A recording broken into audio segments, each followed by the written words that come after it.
lawyer and child rights activist. Good afternoon to both of you. My first question would go across to you, Ms. Meenu Para.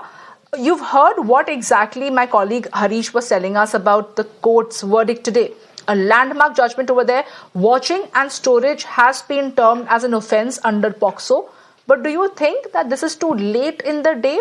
This was long time coming. Why did it come to a situation like this where the Madras High Court order had to be put aside by the Supreme Court and then this concern was being addressed? Do you think, Ms. Meenu Para, that the government should have woken up to the need to try and ban child pornography at the very outset? Yes, thank you, Samya. I hope I am audible.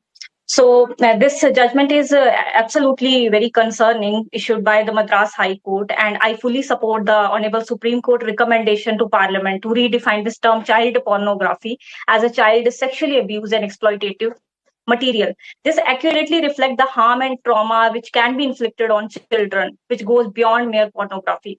And what is more important, that Supreme Court has rightly pointed out that to establish an offence under Section 15, Clause 3 of the Protection of Children from Sexual Offences Act, it must be proven that storing such material was for personal gain.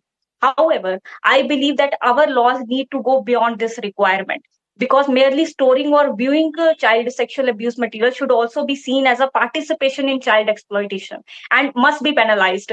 The Madras High Court ruling that merely watching child sexual abuse material isn't an offense is actually deeply concerning. Watching such material perpetuates the demand for it. And by allowing this loophole, we are giving people a way to passively engage in child exploitation indirectly. Thankfully to the Honorable Supreme Court of India, who has intervened and reinstating the criminal proceedings and showing that such action cannot be overlooked. This sent a powerful message to the whole society that any engagement with child abuse material is a crime. And the act of watching this material may seem passive, it is not active, but it directly fuels the abuse. Every time someone views this content, it supports a cycle of exploitation. The children depicted are the real victims, suffering unimaginable trauma. By making viewing illegal, we can cut off the demand that drives this horrific industry. These children are left with lifelong scars, lifelong trauma.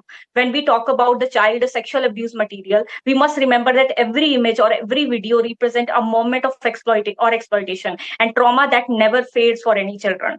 So it is a high time that we strengthen our law to close these gaps. Absolutely, Ms. Para.